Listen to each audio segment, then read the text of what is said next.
Okay, on this episode, we get to meet our first youth interview member, Ammon Aragon. Ammon, thanks for joining us today.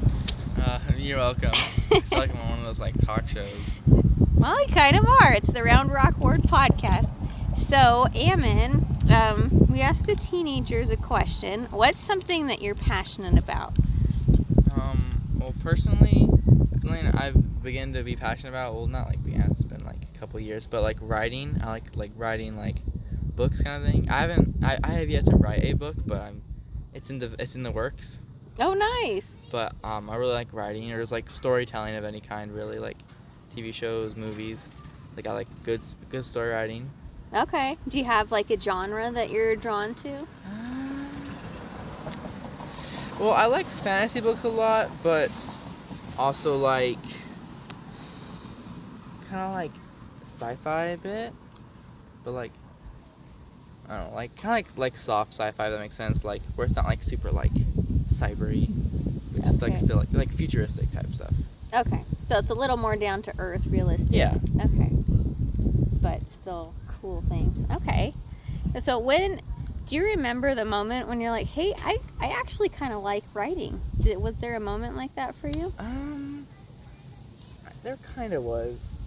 I think when I started writing, I was the game D&D. I was really into that. I still am. It's just I was really into it then. I was spending every waking moment, and it just occurred to me dang, I should start making a story, and I did, and just kind of been. It's come a long way. I'll say that. I remember when I first thought of a story, and it's been developed in my head ever since. If I remembered, I would have been oh, this is the day when blank happened. But yeah, it was a bit over a year ago maybe. So that was the story that really caught on. You got excited about it. Yeah. What is your favorite character in that story that you're developing? Right now, the main character is someone named Rob. Well, I say someone. So basically, in the story, it takes place not in the past. I'd probably say 1900s. So there's no mobile devices, but they still have computers and like that. But one thing they do have is robots. It's more if you know that is diesel punk. It's cyberpunk, but kind of lesser. They're not super well developed, but the main character, the story follows the main character. His name is Rob.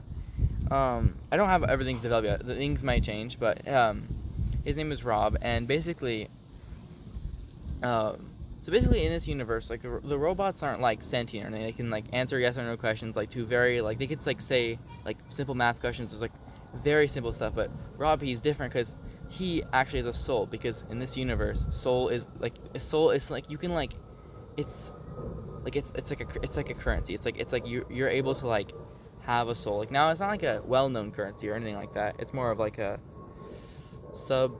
It's kind of complicated, but basically he has a soul and a lost memory. He doesn't know, he just kind of to his knowledge, he just kind of activated one day and doesn't really know much else, and it just kind of follows him trying to find his past, and it's the story. I was gonna make it about finding art because he's an artist.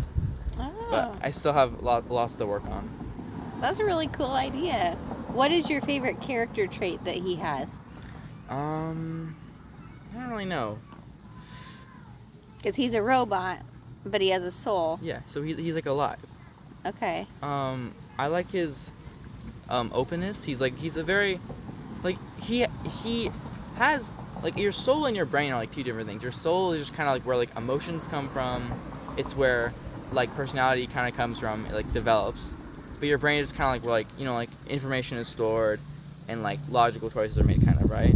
Soul and brain. You need them both. Don't get me wrong. But so he's a very logical person. And he's a very open person too. He considers opinions. He never he's not one to shut down opinions or or be unlogical. But of course, the story case kind of his character arc, evolving from logicalness to humanity kind of stuff. Mm-hmm.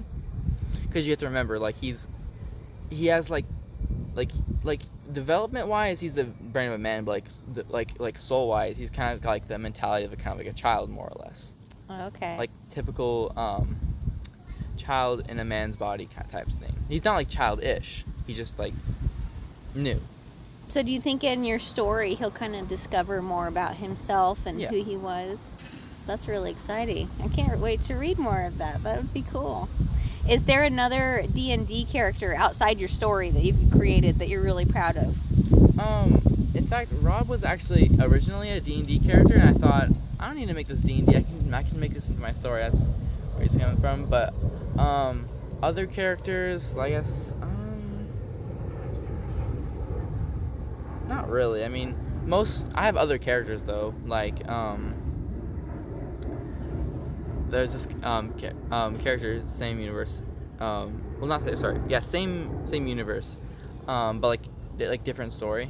His name is Evan. Basically, I don't really have much for him, but I was gonna make this whole thing just kind of like very randomness. He has a soul, but he's like very like just like has like a lot of like power. I don't know really what yet, but that's just kind of a loose idea. I just kind of been like thinking about, but yeah. Okay. And so for people who don't know what D&D is, Dungeons and Dragons, how do you create a character? Like what does that process look like?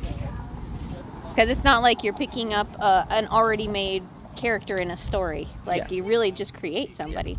So what's the process of making a character? Well, when people think about D&D, they're like, oh, numbers, papers, blah, blah.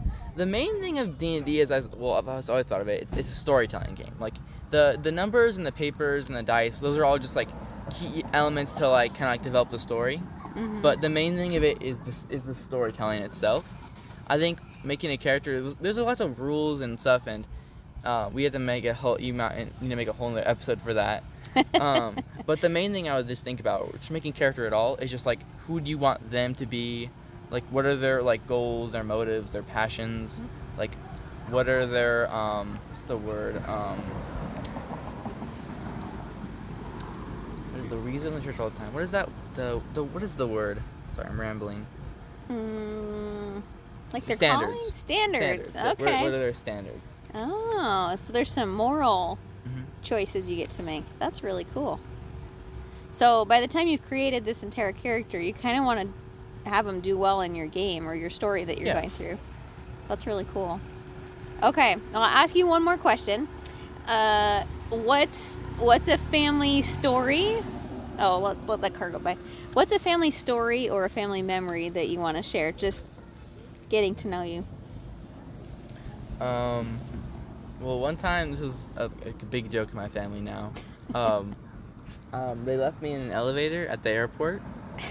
And according to my dad, so basically what happened was, it was one of those elevators where it's just kind of like super automatic, like it just kind of like goes without like you have to press the button, which is, it sounds good on paper, but it's just really annoying in concept because you can't hold the door open. It's just super annoying. Like it'll go without you saying it to, which is kind of where the problem went. Because I was on the elevator, the doors opened, my freaking suitcase fell, so I was picking it up, and the doors closed after my family like left, and then the doors closed and it took me back up, right?